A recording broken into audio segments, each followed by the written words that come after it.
அமெரிக்க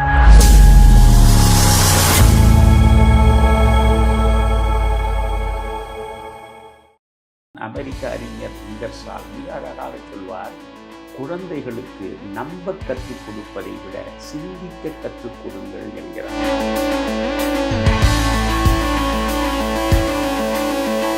ஒளியிலிருந்து பேரொளியை நோக்கி, உண்மையிலிருந்து பேருண்மையை நோக்கி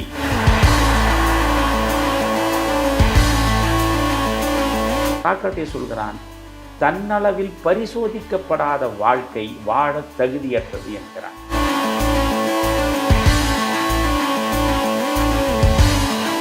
ஒரு மனிதன் மகிழ்ச்சியாக இருப்பதற்கு அடிப்படை தேவைகள் யாவை? பெரும்பாலானவர்கள் மகிழ்ச்சியே இல்லாமல் இருக்கிறார்கள். இதற்கு என்ன காரணம்?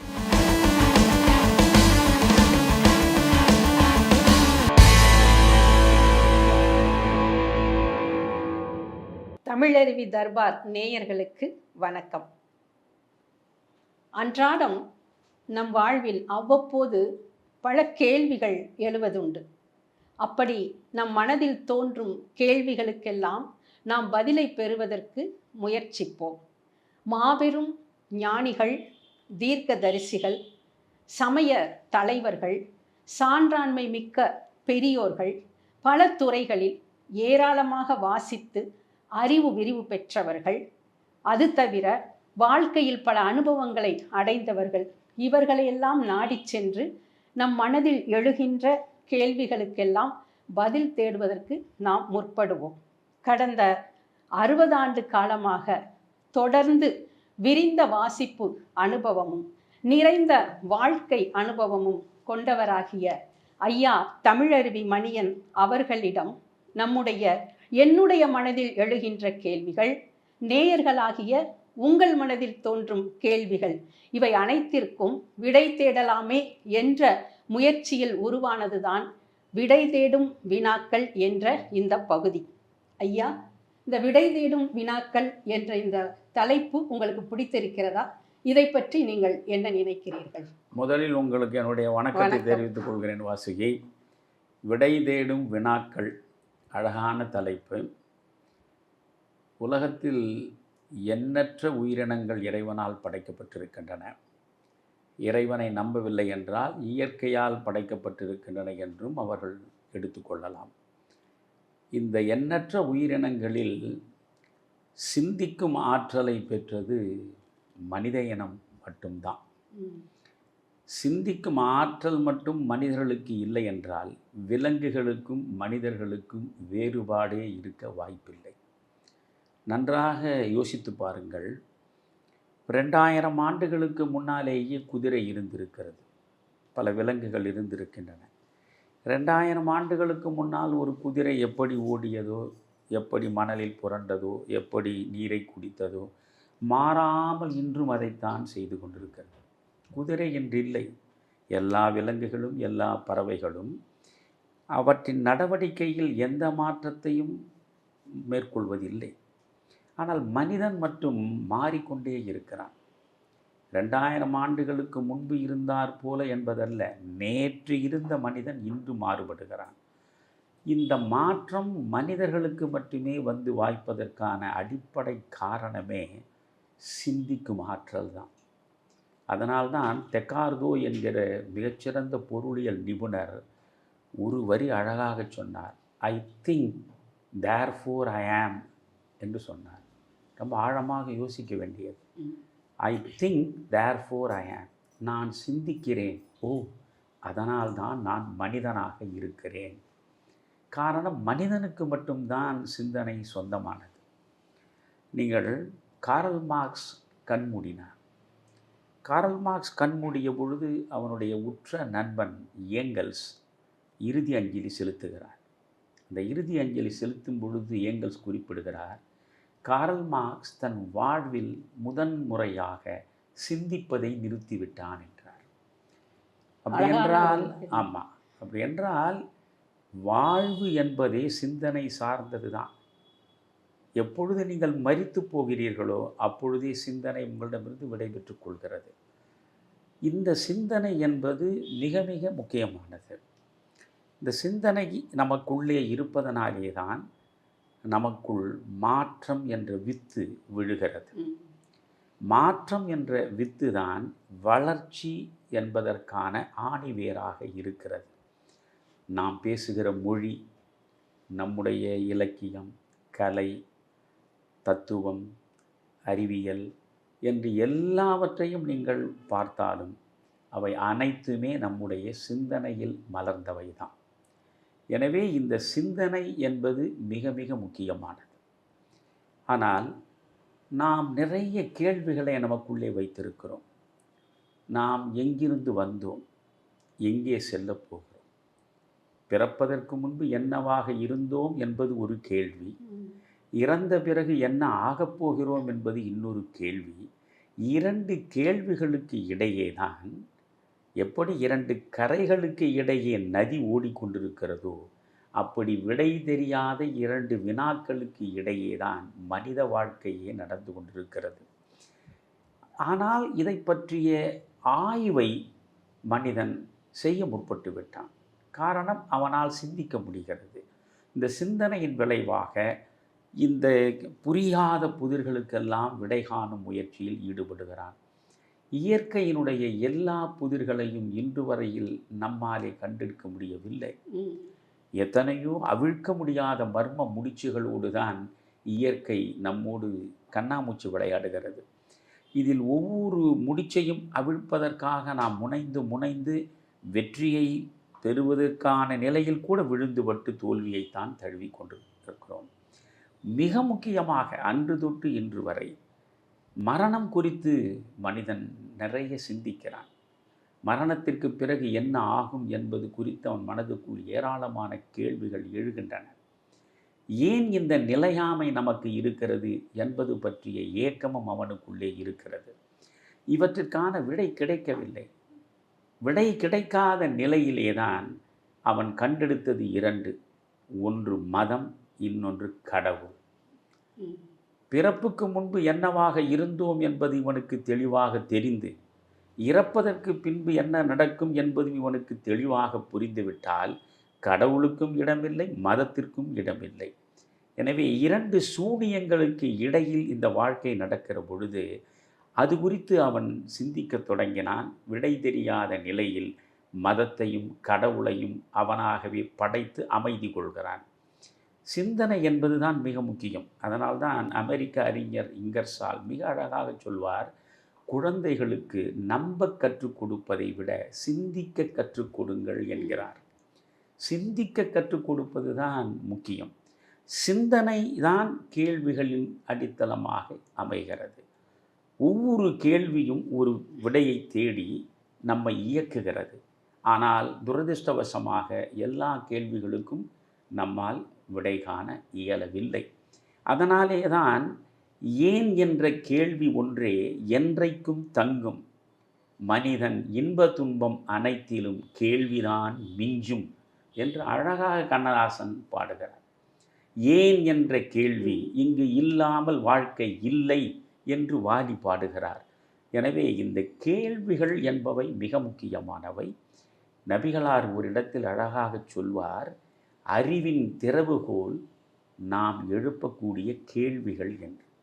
அதனால் விடை தேடும் வினாக்கள் என்று ஒரு புதிய பகுதியை நீங்கள் சிந்தித்து அதன் தொடர்பாக நாம் அடுத்த கட்டம் நோக்கி நகரலாம் என்று என்னிடம் சொன்ன பொழுதே நான் மகிழ்ச்சி அடைந்தேன்.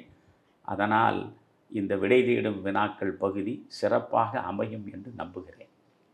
ஓகே ஐயா, இன்றைய இந்த விடை தேடும் வினாக்கள் பகுதியில் வாழ்வியல் சார்ந்த சில வினாக்களை உங்களிடம் நாங்கள் கேட்டு அதற்கான விடைகளை பெறலாம் என்று இருக்கின்றோம். அந்த வகையில் என்னுடைய முதல் கேள்வி என்னவென்றால், ஒரு மனிதன் வாழ்க்கையில் நல்லது எது கெட்டது எது என்பதை தீர்மானித்து வேண்டியவற்றை எடுத்துக்கொண்டு வேண்டாதவற்றை விடுத்து வாழ்க்கையை சிறப்பாக வாழ வேண்டும் என்றால் அவனுக்கு அறிவு என்பது மிக அவசியம். அதே போன்று வாழ்வின் முழுமையை அவன் அடைவதற்கும் வாழ்வின் உன்னதமான நிலையான பேரின்பத்தை அடைவதற்கும் ஞானம் அவசியம் என்கிறார்கள். அப்படி என்றால் அறிவு வேறு ஞானம் வேறா? நிச்சயமாக நீங்களே உங்கள் கேள்வியிலேயே அதற்கான பதிலை விளக்கிவிட்டீர்கள். அறிவு என்பது உண்மையில் பார்த்தால் ஆய்வு நடத்துவது. இப்பொழுது நீங்கள் நம்முடைய வாழ்வில் சிந்தனை வயப்பட்ட நிலையில் மிக முக்கியமாக 2 துறைகளை உருவாக்கி இருக்கிறோம். ஒன்று தத்துவம், இன்னொன்று அறிவியல். தத்துவம் என்பதும் மனித சிந்தனையில் விளைவது தான். அறிவியல் என்பதும் மனித சிந்தனையில் விளைவது தான். தத்துவத்திற்கும் அறிவியலுக்கும் என்ன வேறுபாடு? தத்துவம் மனிதனுடைய வாழ்க்கையை ஆய்வு செய்கிறது. மனிதனுடைய வாழ்க்கையை ஆராய்ந்து ஆய்வு செய்து இந்த புரியாத புதிர்களுக்கெல்லாம் விடை காண முயல்வது தான் தத்துவத்தின் வேலை. ஆனால் அறிவியல் மனிதனுடைய முன்னேற்றத்திற்கான பல்வேறு கண்டுபிடிப்புகளை உருவாக்குவதில் அது ஈடுபடுகிறது. அதனால் அறிவியல் சிந்தனை மயமானது, தத்துவமும் சிந்தனை மயமானது. இந்த சிந்தனையின் பார்ப்பட்டது தான் அறிவும் ஞானமும். அறிவு ஞானம் இரண்டுக்கும் நீங்கள் பார்த்தால் ஆங்கிலத்திலே கூட 3 விதமான படிநிலைகள் கற்றலில் சொல்லுவார்கள். முதலில் இன்ஃபர்மேஷன், 2வது நாலெட்ஜ், 3வது விஸ்டம். இன்ஃபர்மேஷன் தகவல், அதற்கடுத்து நாலெட்ஜ் அறிவு, விஸ்டம் ஞானம்.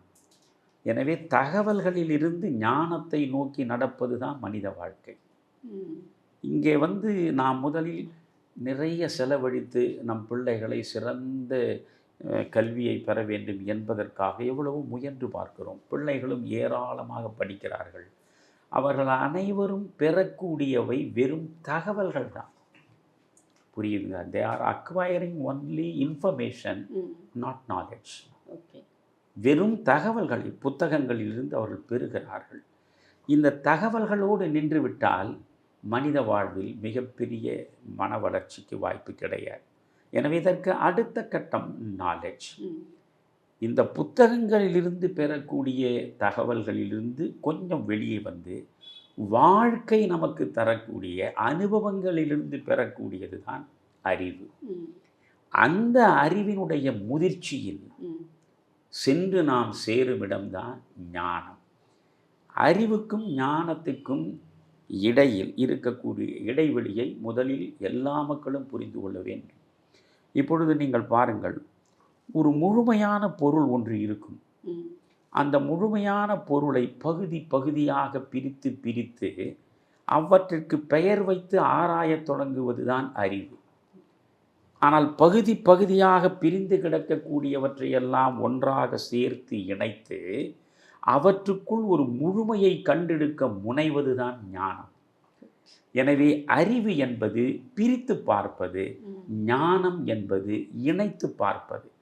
அதனாலே தான் அவ்வை அழகாக சொல்கிறாள், ஒன்றாக காண்பதுவே காட்சி என்றாள். நீங்கள் ஒன்றாக காண்பதுதான் காட்சி. இப்பொழுது நம்முடைய சமூகத்தை எடுத்துக்கொள்ளுங்கள்.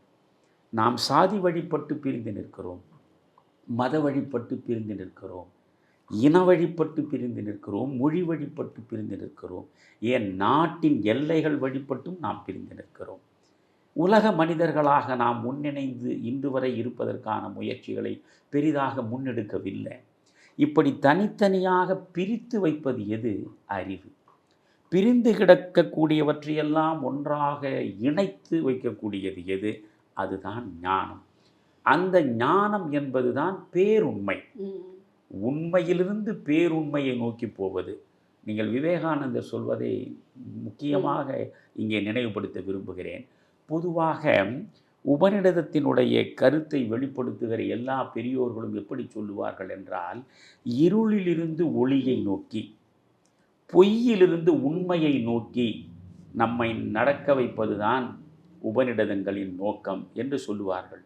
ஆனால் விவேகானந்தர் இருளிலிருந்து ஒளியை நோக்கி, பொய்யிலிருந்து உண்மையை நோக்கி என்று சொல்வதில்லை. ஒளியிலிருந்து பேரொளியை நோக்கி, உண்மையிலிருந்து பேருண்மையை நோக்கி மனிதனை அழைத்து செல்வதுதான் இங்கே உபநிடதங்கள் செய்கின்ற வேலை என்று சொல்லுவார். எனவே அங்கே எதிர்மறையாக கூட ஒன்றை அவர் சொல்ல தயாராக இல்லை. அறிவு எப்பொழுதும் எதிர்மறையாகவே வேலை செய்யும். பெரும்பாலும் உடன்பாட்டு முறையில் ஒன்றை பார்ப்பதை விட எதிர்மறையாகத்தான் அதிகமாக பார்க்கும். அதனால் தான் சொல்கிறேன், அறிவு என்பது எல்லாவற்றையும் பிரித்து பிரித்து பார்த்து ஆய்வு செய்து பழக்கப்பட்டது.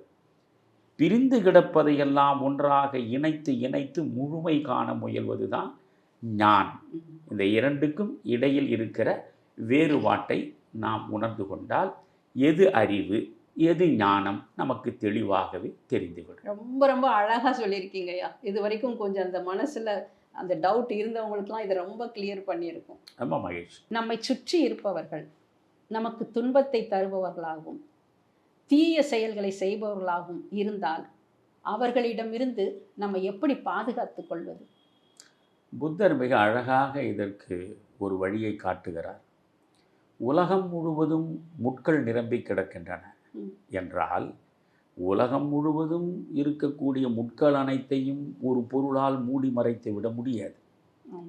ஆனால் உங்களுடைய கால்களில் தோலை நீங்கள் செருப்பாக்கி உங்கள் கால்களை நீங்கள் முழுவதுமாக பாதுகாத்து கொண்டால் முட்களிடமிருந்து நீங்கள் எந்த பிரச்சனையும் இல்லாமல் வெளிப்பட்டு விடலாம்.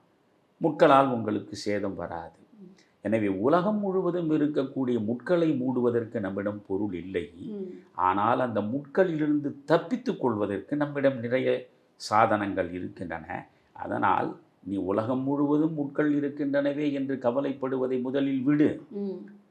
அந்த முட்களின் மீதும் நடப்பதற்கு ஒரு தோலால் ஒன்றை நாம் நம்முடைய கால்களில் மூடிக்கொண்டு பயணத்தை தொடரலாம் என்ற முடிவுக்கு வா என்றார். அதனால் நம்மை சுற்றி இருப்பவர்களெல்லாம் நல்லவர்களாகவும் உண்மை சார்ந்தவர்களாகவும் ஒழுக்கம் உள்ளவர்களாகவும் நேர்மை நிறைந்தவர்களாகவும் இருக்க வேண்டும் என்று நாம் நினைத்தால் அது நடக்கவே நடக்காது. அதனால் யுகங்களே மாறிக்கொண்டிருக்கிற பொழுது யுகங்களுக்கான தர்மங்களும் மாறிக்கொண்டு தான் இருக்கும். நாம் முட்கள் இருக்கின்றன தெரிகிறது. அந்த முட்களிலிருந்து நம்மை பாதுகாத்து கொள்ள வேண்டுமா? ஒரு செருப்பை அணிந்து கொண்டு முள்ளின் மீது நடப்பது போல நாம் நம்மை பாதுகாத்து கொள்வதை தவிர வேறு வழி இல்லை. இப்போ நாம் வாழும் வாழ்க்கை குறித்து வேதகாலம் தொட்டு இன்று வரை பல அறிவுரைகள் நம்மை அடைந்திருக்கின்றன. அது மட்டும் இல்லாமல் ஒரு பக்கம் ஆன்மீகவாதிகள், ஒரு பக்கம் ஞானிகள், ஒரு பக்கம் தீர்க்கதரிசிகள், ஒரு பக்கம் இலக்கியவாதிகள் என்று பலர் ஏராளமான அறிவுரைகளை வழங்கி கொண்டே தான் இருக்கிறார்கள். ஆனாலும் இதில் எவற்றை நாம் கடைப்பிடித்தால் நமக்கு நல்லது என்பதை நம்மால் ஒரு தீர்மானத்திற்கு வர முடியாமல் இருக்கிறது. இதற்கு என்னதான் வழி? அதே சமயம் நாம் மிகவும் மதிக்கும் ஒருவர் நமக்கு வாழ்க்கையில் வழிகாட்டினால் அந்த வழிகாட்டுதலை அப்படியே கண்மூடித்தனமாக ஏற்றுக்கொள்வது சரியாக இருக்குமா? இந்த இடத்தில் தத்துவ ஞானி ஜே கிருஷ்ணமூர்த்தி அவர்களை தான் உங்களிடம் குறிப்பிட விரும்புகிறேன். உலக புகழ்பெற்ற தத்துவ ஞானி ஜே கிருஷ்ணமூர்த்தி, ஜே.கே. என்றவரை அன்போடு சுருக்கமாக சொல்லி அழைப்பார்கள். அவர் ஆண்டுக்கு ஒரு முறை சென்னையில் தியோசாபிக்கல் சொசைட்டியில் ஆலமரத்தடியிலே ஒரு மேடையில் அமர்ந்து அற்புதமாக விளக்கங்களை கொடுப்பார். முதலில் அவர் ஒரு 45 நிமிடம் பேசுவார். பிறகு கேள்விகளை கேட்கச் சொல்வார். யாரும் எந்த கேள்வியை கேட்டாலும் தயக்கமின்றி அவற்றிற்கெல்லாம் விளக்கம் தருவார். அது ஜே.கே.உடைய சிறப்பு. அந்த ஜே.கே. சொல்கிறார், வேதகாலம் தொட்டு இன்று வரையில் எத்தனை வேதங்கள், எத்தனை உபனிஷதங்கள், எத்தனை புராணங்கள், எத்தனை இதிகாசங்கள், எத்தனை தத்துவ தரிசனங்கள், எத்தனை ஞானவான்களினுடைய சிந்தனைகள் இப்படி கூடி கூடியாய் குப்பை போல் குவிந்து கிடக்கிறது. இவற்றையெல்லாம் நீ திரும்பி பார்க்காதே என்கிறார். அதற்கு அவர் சொல்லுவது, மனித வாழ்வு என்பதே ஒரு ஆறு போன்றது தான். நீ ஆற்றங்கரையில் போய் நிற்கிறாய். நீ நின்று பார்க்கும் பொழுது நீ பார்க்கிற ஆறு ஒன்று. அந்த ஆற்றில் நீ காலெடுத்து வைக்கிற பொழுது நீ காணுகிற ஆறு வேறொன்று. அந்த ஆற்றில் நீ குளிக்கிற பொழுது உன் உடலை தழுவி கொண்டு செல்லுகின்ற ஆறு இன்னொன்று. பிறகு நீ கரையில் திரும்பி பார்க்கும் பொழுது செல்லுகின்ற ஆறும் வேறொன்று. ஆறு என்ற ஒரு பொது சொல்லில் நாம் அதை சொல்கிறோம். ஆனால் ஆறு என்பது எது? புதிய புதிய நீர் நீரை. வரத்து நடந்து கொண்டே இருக்கும். நீர் தேங்காது. ம். எனவே சென்று கொண்டே இருக்கும். அதுபோன்றுதான் மனித வாழ்வு என்பதே. கணம்தொறும் கணம்தொறும் மாற்றம் வரக்கூடியது இந்த வாழ்க்கை. ம். நீங்கள் என்றோ ஒரு மனிதன் அவனுடைய அனுபவத்தில் சிந்தித்து ம். அவன் சொன்னதை அப்படியே நீ ஏற்றுக்கொள்ளக்கூடாது. ஓகே. உன்னுடைய அனுபவத்தை வைத்துக்கொண்டு சுயமாக சிந்தி. Self realisation. ஆமாம், செல்ஃப் ரியலைசேஷன். அழகா சொன்னீங்க. உன் அனுபவத்தை கொண்டு சுயமாக சிந்தி. ஏற்கனவே இருக்கக்கூடிய மூட்டைகளை முதுகிலே கட்டிக்கொண்டு பயணிக்காதே ம். என்று மிக கடுமையாகவும் அதே நேரத்தில் மிக தெளிவாகவும் சொல்லுவார். ம். புத்தர் அழகாக சொல்கிறார், ஒரு கருத்தை ஒருவர் சொல்லுகிற பொழுது அது எப்படி ஏற்பதா இல்லையா என்ற நிலையில் ஒரு 4 நிலைப்பாடுகளை அவர் விளக்குகிறார். 1, கருத்தை வலிமையாக அந்த மனிதன் வழங்குகிறான். ம். எனவே இந்த கருத்து சரியாகத்தான் இருக்கும் என்று நீ முடிவுக்கு வராதே. இந்த கருத்தை வழங்கக்கூடியவன் ரொம்ப கவர்ச்சிகரமானவனாக இருக்கிறான். வசீகரமான சொற்களை பயன்படுத்தி இவன் அழகாக பேசுகிறான் ம். என்பதற்காகவும் அந்த கருத்தில் நீ மயங்கி விடாதே. ம். அதே போன்று இந்த கருத்தை சொல்பவன் மீது உனக்கு ஒரு மதிப்பு இருக்கிறது. நீ அவனை மதிக்கிறாய். ம். அவன் மீது ஒரு பெரிய அளவுக்கு மரியாதை கொண்டிருக்கிறாய். எனவே நம்முடைய மதிப்புக்கும் மரியாதைக்கும் உரியவர் சொல்லுகிறாரே, இது சரியாகத்தான் இருக்கும் என்ற முடிவுக்கும் வந்து விடாதே. உன்னுடைய ஆசிரியர் அவர். ஆசிரியர், நீ மாணவன். ம். ஆசிரியர் சொன்னால் அனைத்தும் சரியாகத்தான் இருக்கும் என்று ஆசிரியர் சொன்னார் என்பதற்காகவும் அந்த கருத்தை அப்படியே ஏற்றுக்கொள்ளாதே.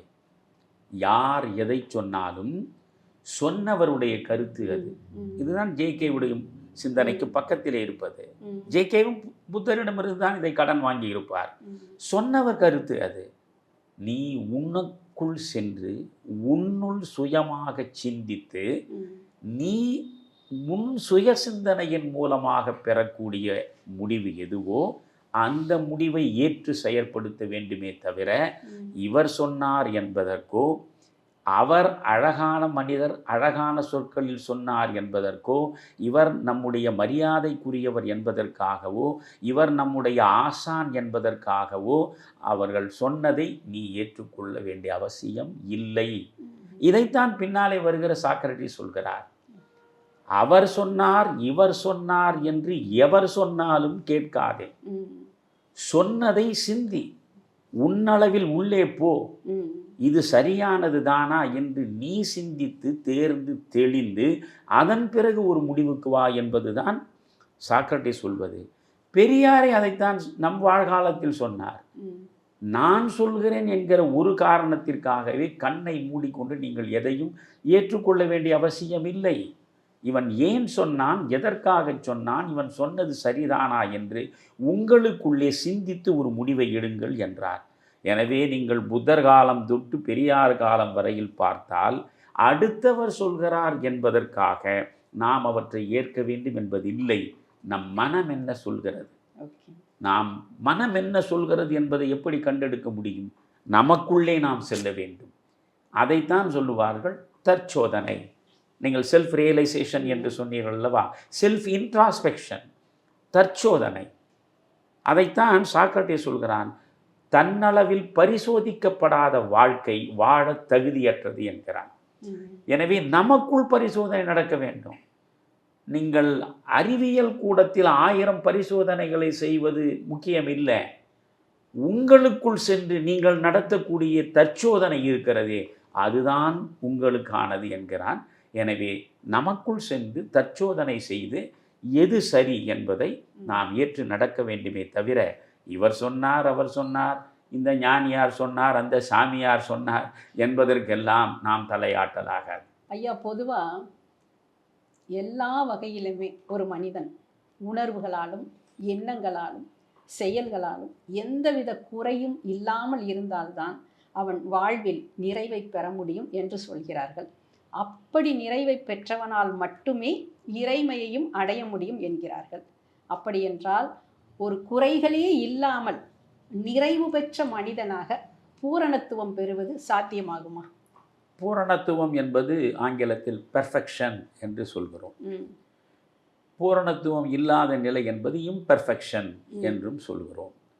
பூரணத்துவத்தை யாராலும் இந்த மண்ணில் அடைய முடியாது. ம். ஜென் புத்தம் இருக்கிறது. புத்தத்தின் ஒரு பிரிவாக இருப்பது இன்றைக்கு ஜப்பானியர்களுடைய வாழ்வியல் முறையில் மிகப்பெரிய செல்வாக்கை செலுத்துவதே ஜென் சிந்தனைகள் தான்.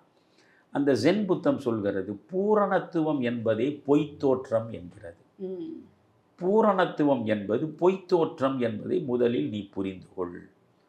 காரணம் இயற்கை இருக்கிறதே, ம். நிறை குறைகளில் நிறையை காண்பதுதான் இயற்கையினுடைய அடிப்படையே. ம். இப்பொழுது நீங்கள் ஒரு மரம் வளைந்தும் நெளிந்தும் இல்லாமல் நேரே நூல் பிடித்தாற்போல் உயர்ந்து வானத்தை நோக்கி நிற்கிறது என்றால் அதை பார்க்கும் பொழுது உங்களுக்கு அழகுணர்ச்சி வருமா? இருக்காது. வராது. ஒரு மரம் பல்வேறு கிளை பரப்பி வளைந்தும் நெளிந்தும் இருக்கிற பொழுது அதை பார்க்கிற நிலையில் உங்களுக்கு ஒரு மகிழ்ச்சி வருகிறது. ம். ஒரு மலை நீண்டு கிடந்தால் அதில் எந்த கவர்ச்சியும் கிடையாது. அந்த மலையும் வளைந்தும் நெளிந்தும் மேடும் பள்ளமுமாக இருக்கிற பொழுது ம். அது தருகிற தோற்றம் நமக்கு ஒரு மகிழ்ச்சியை தருகிறது. ம். நதி பிறந்த இடத்திலே இருந்து கடலில் கலக்கிற கடைசி நொடி வரையில் ஒரே நேர்கோட்டில் நடப்பது கிடையாது.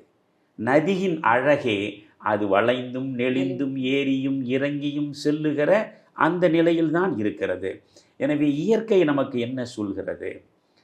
நேர்கோட்டில் நடந்து பூரணத்துவத்தை பெறுவது என்பதே கிடையாது. நிறையும் குறையுமாக இருப்பதுதான் இயல்பு, அதுதான் இயற்கை, அதுதான் இயற்கை சார்ந்த வாழ்க்கை. ம். இதற்கு ஜென்னிலேயே ஒரு அற்புதமான சம்பவம் உண்டு, அதை உங்களுக்கு சொல்கிறேன். ம். ரிக்யூ என்று ஒரு ஜென் இருந்தார். அவர் ஒரு அற்புதமான தோட்டத்தை பராமரித்தார். ம். இது ஜப்பானில் நடந்தது. அற்புதமான தோட்டத்தை பராமரித்தார். அந்த தோட்டத்தில் ஏராளமான மரங்களும் செடிகளும் கொடிகளும் பூத்து குலுங்கின. ம். அந்த தோட்டத்தின் அழகு குறித்து பல பேர் வியப்படைந்து ம். எப்பொழுதுமே ஆராதித்து பேசிக்கொண்டிருப்பது வழக்கமாக இருந்தது. அந்த தோட்டத்தில் மையப்பகுதியில் ஒரு குடில் இருக்கும். அந்த குடிலுக்குள் அமர்ந்து தேநீர் அருந்துவது என்பது ம். மிகவும் அற்புதமான ஒரு அனுபவத்தை தரும். அதனால் இந்த தோட்டம் குறித்தும் தோட்டத்தின் மையப்பகுதியில் இருக்கும் அந்த குடில் குறித்தும் குடிலுக்குள் தேநீர் அருந்தும் நிலை குறித்தும் நிறைய பேர் வியப்போடு பேசி கொண்டிருப்பது அரசருடைய காதில் விழுகிறது. ம். ஜப்பானிய அரசருடைய காதில். அவர் ஒரு நாள் செய்தி அனுப்புகிறார் ரிக்யூவுக்கு. நான் இந்த தோட்டத்தை வந்து பார்க்க விரும்புகிறேன். ம்.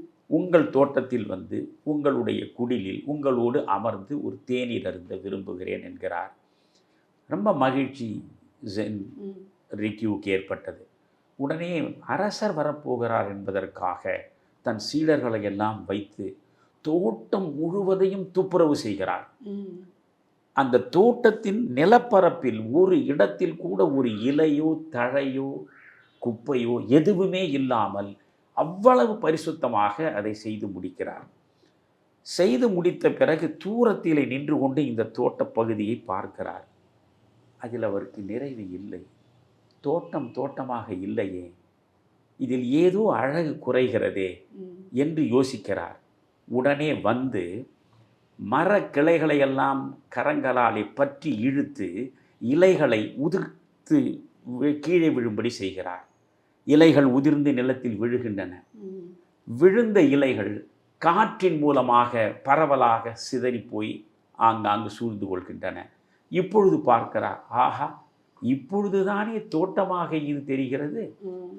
இதற்கு முன்பு இதை பார்த்தால் தோட்டம் என்ற உணர்வு வரவில்லையே ம். என்று அவர் யோசிக்கிறார்.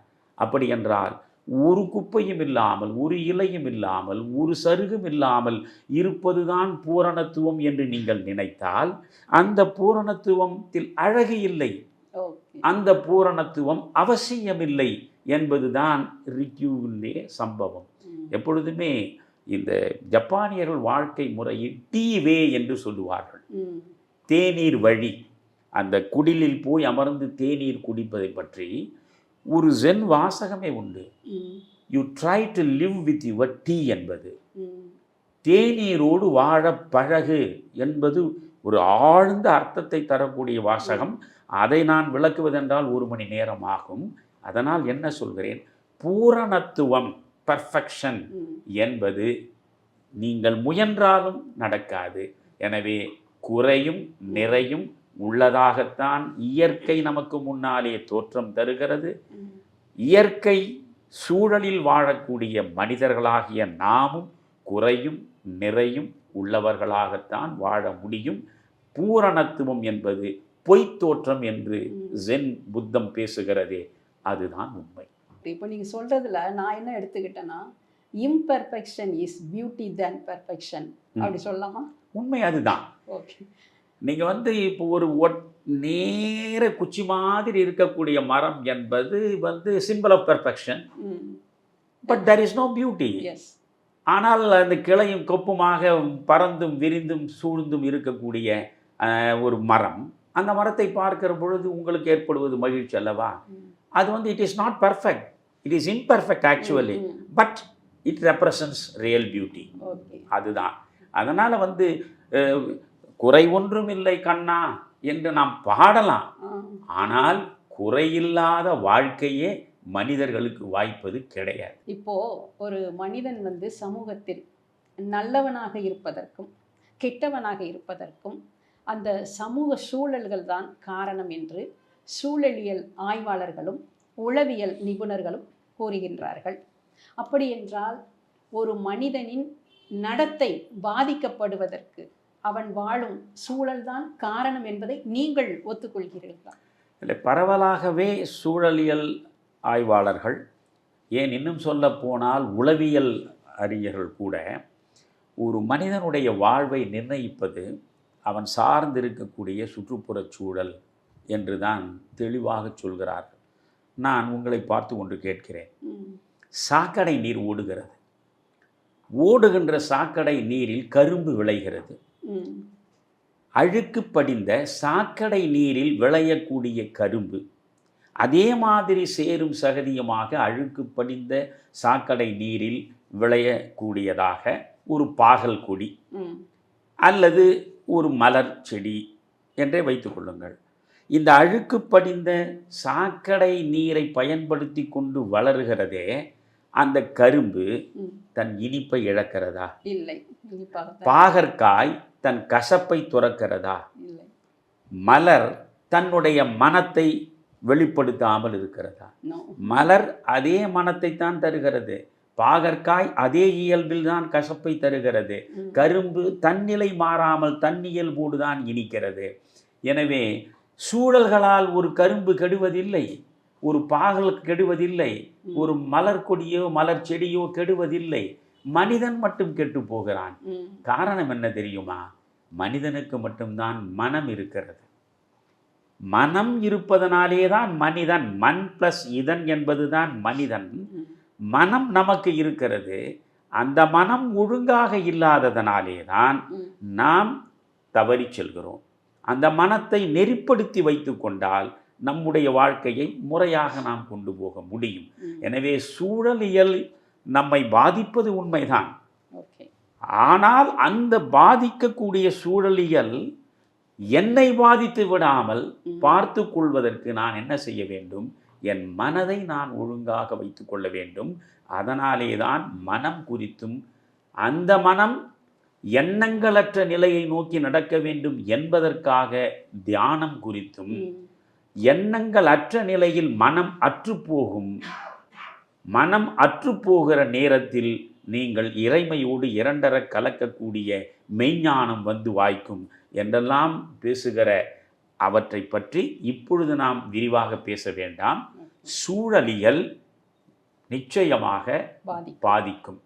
ஆனால் ஒரு செடியையோ ஒரு கொடியையோ பாதிக்காத சூழலியல் மனிதனை பாதிக்கிறது என்றால் அவற்றிற்கு மனம் இல்லை, நமத்திற்கு மனம் இருக்கிறது. அதுதான் நீங்கள் கண்ணதாசன் அண்ணன் என்னடா தம்பி என்னடா அவசரமான உலகத்திலே ஒரு பாடல், சாதாரண சினிமா பாடல் தான், ஒரு அற்புதமான தத்துவத்தை சொல்வார்கள். மனித ஜாதியில் துயரம் யாவுமே மனதினால் வந்த நோயடா என்கிறார். வேறு எந்த பறவைக்கும் எந்த விலங்குக்கும் இவ்வளவு துயரங்கள் கிடையாது. ம். இவ்வளவு துயரங்கள் நமக்கு மட்டும் ஏனென்றால் இந்த மனித ஜாதிக்குத்தான் மனம் இருக்கிறது. மனதினால் தான் இத்தனை நோய்களும் வருகின்றன என்று பேசுகிற பொழுது மனம் முக்கியமானது. மனதை எப்படி வைத்துக் கொள்வது என்பதை பொறுத்துத்தான் நம்முடைய வாழ்வு. சூழலியல் பாதித்தாலும் அதிலிருந்து விடுபட்டு விலகி நம்மை நாம் எப்படி பாதுகாத்து கொள்ள முடியும் என்பதை வேறொரு சந்தர்ப்பத்தில் இன்னும் விளக்கமாக நான் சொல்கிறேன். எல்லா மனிதர்களுமே வாழ்க்கையில் விரும்புவது என்னன்னு கேட்டிங்கன்னா மகிழ்ச்சி தான்.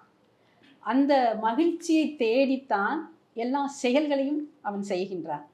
அது படிப்பதாகட்டும், வேலைக்கு செல்வதாகட்டும், திருமணம் செய்து கொள்வதாகட்டும், பிள்ளைகள் பெற்றுக்கொள்வதாகட்டும், அனைத்து செயல்களுக்கும் பின்னால் அவன் நாடுவது அந்த மகிழ்ச்சி தான். ஒரு மனிதன் மகிழ்ச்சியாக இருப்பதற்கு அடிப்படை தேவைகள் யாவை? பெரும்பாலானவர்கள் மகிழ்ச்சியே இல்லாமல் இருக்கிறார்களே, இதற்கு என்ன காரணம்? ரொம்ப சிந்திக்க வேண்டிய ஒரு ஆழமான வினாவை நீங்கள் தொடுத்திருக்கிறீர்கள். அதனால்தான் மீண்டும் கண்ணதாசனிடமே வருகிறேன். பிறக்கும் போதும் அழுகின்றாய், இறக்கும் போதும் அழுகின்றாய், ஒரு நாளேனும் கவலை இல்லாமல் சிரிக்க மறந்தாய் மானிடனே என்கிறான். எந்த பறவையும் எந்த விலங்கும் அன்றாடம் அழுது கொண்டே இருப்பதில்லை. ஆனால் ஆறறிவு படைத்தவனாக இருக்கக்கூடிய மனிதன்தான் பிறக்கும் போதும் அழுது கொண்டே பிறக்கிறான். வாழ்க்கை முழுவதும் 1000 துயரங்களில் அலைக்கழிக்கப்பட்டு அழுது கொண்டே நடக்கிறான். பிறகு இறக்கும் போதும் அந்த மரண அச்சத்தில் அழுதபடியே கண்ணை மூடுகிறான். அழுகை இவனுக்கு தொடர்ந்து வருகிறது. மகிழ்ச்சி என்ற ஒன்று இல்லாமலே போகிறது. ஆனால் எல்லா உயிர்களும் தேடுவது மகிழ்ச்சியைத்தான். எல்லா உயிர்க்கும் இன்பம் என்பது தான் அமர்ந்து வரும் மேவற்றாகும் என்று 3000 ஆண்டுகளுக்கு முன்னாலே பிறந்த தொல்காப்பியம் தெளிவாக சொல்கிறது. தமிழனுடைய முதல் புத்தகமாக நாம் இன்றைக்கு போற்றி மகிழ்கிற தொல்காப்பியம் சொல்கிறது, எல்லா உயிர்க்கும் இன்பம் என்பது தான் அமர்ந்து வரும் மேவற்றாகும். புழுவிலிருந்து மனிதன் வரை இருக்கக்கூடிய எண்ணற்ற பிறவிகளும் மகிழ்ச்சி என்ற ஒன்றை அடைவதற்காகத்தான் தங்கள் வாழ்க்கை பயணத்தை நடத்தி கொண்டிருக்கின்றன. எனவே மகிழ்ச்சி தான் நம்முடைய இலக்கு. எந்த ஒரு மனிதனும் துன்பத்தை நாடி நான் செல்கிறேன், துன்பத்தை விரும்புகிறேன் என்று சொல்ல மாட்டான். மகிழ்ச்சி தான் இலக்கு. மீண்டும் நான் சொல்கிறேன், அமெரிக்க அறிஞர் இங்கர்சால், நான் ரொம்ப போற்றுகின்ற மனிதர் அவர். அமெரிக்க அறிஞர் இங்கர்சால் சொல்கிறார், 4 வரிதான், இதை எல்லாருமே மனதில் வைத்து கொண்டால் இதை விட விளக்கம் வேறு எதுவும் தேவையில்லை. Happiness is the only good. முதல் வரியே சொல்லிவிடுகிறார், happiness is the only good. உன் வாழ்க்கையில் உனக்கான நன்மை என்பது நீ அடையக்கூடிய மகிழ்ச்சி தான். In what way you can get that happiness? That is the question. Happiness is the only good. The time to be happy is now. The place to be happy is here. The way to be happy is to help others. 4 வரி தான் பாருங்க, சூத்திரம் போல் சொல்லியிருக்கிறார். நீ மகிழ்ச்சியாகத்தான் இருக்க வேண்டும். காரணம், மகிழ்ச்சி தான் உனக்கான மிகப்பெரிய நன்மை. அந்த மகிழ்ச்சியை எப்படி அடைவது? மகிழ்ச்சியை எந்த இடத்தில் அடைவது, எந்த நேரத்தில் அடைவது, எப்படி அடைவது? 3 வினாக்கள் இருக்கின்றன. இந்த 3 வினாக்களுக்கு தான் விடையை நாம் தேடிக்கொண்டிருக்கிறோம். இப்பொழுது இங்கர்சால் என்ன சொல்கிறார்? எனக்கு காசிக்கு போனால் மகிழ்ச்சி கிடைக்குமா, ராமேஸ்வரத்திற்கு போனால் மகிழ்ச்சி கிடைக்குமா என்று நீ நினைக்காதே. த time to be happy is now. இப்பொழுது இந்த இடத்திலேயே நீ மகிழ்ச்சியாக இருப்பதை தடுத்தவன் யார்? மனதளவில் நீ மகிழ்ச்சியாக இரு, இப்பொழுதே இரு. எந்த இடத்திற்கு போனால் மகிழ்ச்சி? சிம்லாவுக்கு போனால் மகிழ்ச்சியா, ஊட்டிக்கு போனால் மகிழ்ச்சியா என்று யோசிக்காதே. The place to be happy is here. எந்த இடத்தில் நீ இருக்கிறாயோ அந்த இடத்திலேயே நீ மகிழ்ச்சியாக இரு. உன்னை மகிழ்ச்சியாக இருக்க விடாமல் செய்பவன் யார்? நீ மகிழ்ச்சியாக இருக்க வேண்டியதானே. எனவே time to be happy is now. The place to be happy is here. அடுத்தது தான் அழகு. த வே டு பி ஹாப்பி. மகிழ்ச்சியை அடைவதற்கு வழி எது? Only to help others.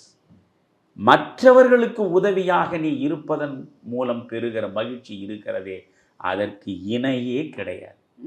இதை இங்கர்சால் சொல்லியிருக்கிறார். ஆனால் 2000 ஆண்டுகளுக்கு முன்னாலேயே வள்ளுவன் சொல்கிறான், ஈத்து உவக்கும் இன்பம் அறியார்கொல் தாம் உடைமை வைத்திழக்கும் வன்கணவர்னு சொல்றான். செல்வத்தை குவித்து சேமித்து வைத்திருக்கிறாயே, அட பாவி, கொடுப்பதனால் பெறக்கூடிய இன்பம் என்ன என்று அறியாமலேயே குவித்து வைத்த செல்வத்தோடு செத்து போகிறாயே. ஈத்து உவக்கும் இன்பம் இல்லையா? ஆக அந்த மகிழ்ச்சி என்பது மற்றவருக்கு நீங்கள் உதவியாக இருப்பதில்தான் கிடைக்கும் என்று இங்கர்சால் சொல்கிறார். நான் என்ன சொல்கிறேன், மகிழ்ச்சிக்கு 3 அடிப்படை தேவைகள் இருப்பதாக என் அனுபவத்தில் நான் புரிந்ததை சொல்கிறேன். ஒன்று, எதையாவது நீங்கள் நம்ப வேண்டும். ஒன்றின் மீது நீங்கள் அதிகமான நம்பிக்கையை வைக்க வேண்டும். அந்த நம்பிக்கையின் பார்ப்பட்டு நடக்கிற பொழுது உங்கள் மகிழ்ச்சி உங்களை விட்டு விலகாது. இன்னொன்று, எவரையாவது நீங்கள் மனதளவில் நேசிக்க வேண்டும்.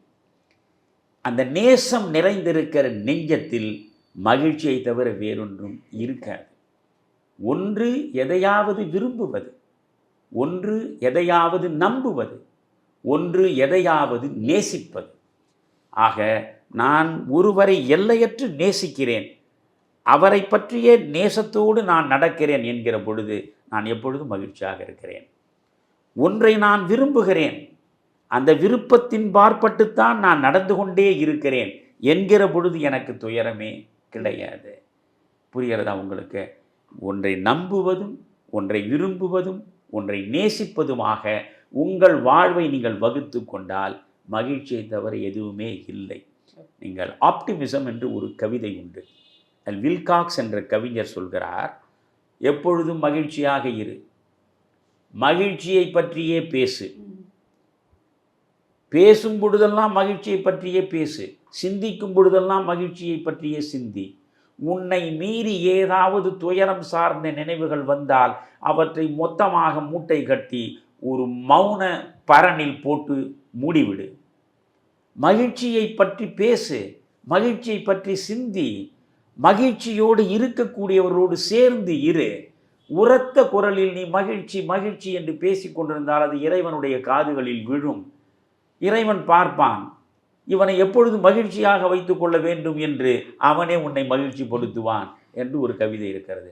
பதஞ்சலி யோக சூத்திரத்தை நீங்கள் பாருங்கள். எப்பொழுதுமே நீ மகிழ்ச்சியோடு இருப்பவன் பக்கத்தில் இரு, அந்த மகிழ்ச்சி உனக்கு தொற்றிக் கொள்ளும். துயரப்படுகிற, சஞ்சலப்படுகிற, கவலைப்படுகிற மனிதனிடம் போய் நிற்காதே. புரிகிறதா? அதனால் நான் மகிழ்ச்சியாக இருக்க வேண்டும் என்றால் முதலில் மகிழ்ச்சியான சூழலில் மகிழ்ச்சியோடு இருக்கக்கூடிய மனிதர்களுக்கு நடுவில் நான் இருக்கிற பொழுது மகிழ்ச்சி என்னை விட்டு மறையாது. ஐயா, இதுவரை நான் கேட்ட வினாக்களுக்கெல்லாம் வெகு அழகாகவும் தெளிவாகவும் பல அறிஞர்களின் கருத்துக்களை மேற்கோள் காட்டி, புத்தரின் கருத்துக்களை மேற்கோள் காட்டி, இன்னும் சொல்லப்போனால் ஜென் கதைகள் மூலம் வெகு இயல்பாக ஒரு வாழ்க்கையில் ஒருவன் அதை எப்படி கடைபிடித்து செல்லலாம் என்று மிக எளிமையாகவும் பதிலை கொடுத்தீர்கள். இது இன்றைக்கு இந்த வினாக்களோடு நான் நிறைவு பெறுகின்றேன். ஆனாலும் ஒரு மனிதன் இறப்பை தழுவும் வரை அவனுக்குள் வினாக்கள் என்பது இருந்து கொண்டேதான் இருக்கும். அந்த வினாக்களோடு மீண்டும் உங்களை சந்திக்கும் வரை நன்றி ஐயா. வணக்கம் வாசுகி. மிக அழகான வினாக்களை கேட்டு முடிந்த வரையில் நல்ல பதில்களை நீங்கள் பெற்றதாக நான் நம்புகிறேன்.